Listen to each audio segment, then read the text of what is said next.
Thanks for checking out Scotty's Hobbies. Today we're looking at this 1997 Honda Civic.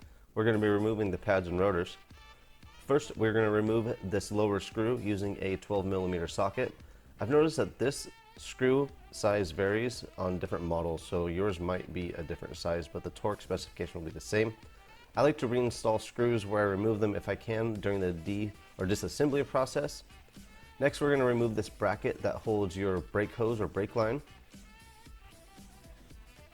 to the knuckle right there. Again, I like to reinstall the screws just so I don't lose them. If you need any parts for this job, make sure you look for a link in the description below to purchase those as well. Here I have a bungee cord. I use my bungee cord to suspend the caliper while I'm working on the caliper and other parts of the brake system. You can see the bungee cord strapped right here or hooked on the spring itself. Next, using a 17mm socket, we need to remove the bolts that are holding the caliper bracket on. These ones are usually pretty tight. They are torqued down really good too. Make sure you watch till the end. I do show you the torque specifications on these bolts too.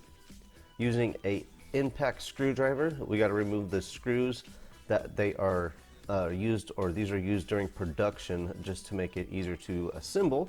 I like to reuse my screws or install new ones if needed, but I like to use the screws when I do my assembly process too. It just holds everything together, but some people don't. If you do need these screws, there should be a link in the description below to purchase those, as well as that impact driver. Sometimes a rotor is pretty hard to get off. Whack it with your dead blow a few times. Inspect your rotor. Sometimes they're good, sometimes they're not. I always like to replace them. They're pretty cheap these days. There should be a link for those in the description too. When I buy brake pads, I always make sure they include a hardware kit. You can see I replaced all of the sliders or springs right here.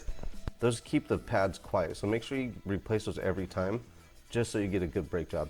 While you're watching, like, subscribe, share, hit that bell too. Make sure you keep up with all my videos. Clean your sliders really good.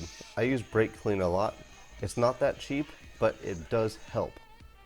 When I install new rotors, I clean them as well. There is always a film left on them from the packaging process and just sitting on the shelf. They just get a little weird, and you'll notice there's a film on them that needs to be washed off. Some people say that it does wash off during the braking process. To each their own, but this is just how I do it. Clean them off and still do a break-in process. I do have a video for a break-in process if you do need to figure out how to do that too. Here we're going to install the 17mm bolts that hold your caliper housing on. These bolts are going to be torqued down using a 1/2-inch torque wrench and a 17mm socket. The proper torque specification for these is 80 pounds according to the service manual. If you're looking at a Brembo or an aftermarket brake upgrade kit, I've noticed that they're around 120 pounds. That's a little excessive to me, but to each their own. And factory specification is 79.6, I believe it was. I like to get 3 clicks out of each bolt when I'm using my torque wrenches. Install the brake pads now that everything's torqued down properly.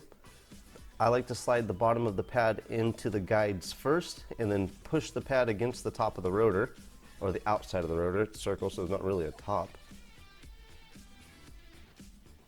Squeeze it nice and firmly against the rotor. Lube up your top slider. This is the slider that your caliper pivots on.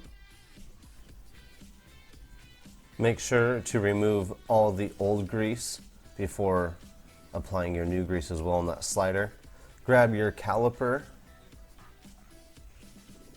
I installed the caliper on that top pivot slider and removed the lower slider. Sorry I missed that in the video. Don't know what happened. I think I forgot to hit record. But clean the slider off really well. Lube it up really good as well. And then the boot that it slides inside, make sure you lube that too. Look inside there. If there's any old grease, clean that out. Use brake clean and make sure it's dry before you make that grease bad if you don't get it all out first. Remove the excess so it doesn't get on your rotor. And subscribe and hit that bell while you're watching too, please. Next, you're going to remove that cap on your reservoir. That's just to let the pressure relieve when you compress your pad right here. Grab the old pad and put it in the caliper against your piston And now we're going to use this compressor to push the piston back into the caliper so we could reinstall it on these new pads. If you need any of these tools, make sure you check for links in the description below to purchase them. Helps me out too, so please use it, or use the links.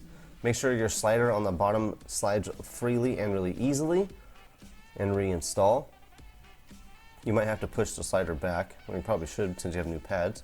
This screw right here, this 12mm screw, needs to be tightened down to a specific torque specification. So I'm using this wrench to just get it glued in tight to German torque specifications, and not pretty, like hand tight really much. And then I'm gonna get my 3/8 torque wrench out and set this to about 25 foot-pounds, get 3 clicks out of that bolt and move on to the next. And that's pretty much it. So from here, we need to put the new bracket on after we get the torque specs. Oh, can't forget to shut your reservoir. Make sure it's topped off at the full line at least. Put this bracket that holds your hose brake line back in.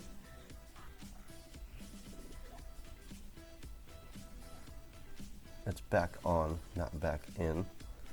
Hopefully yours goes in a little bit faster. And doing the brake job, it should only take about 6 minutes like this video is.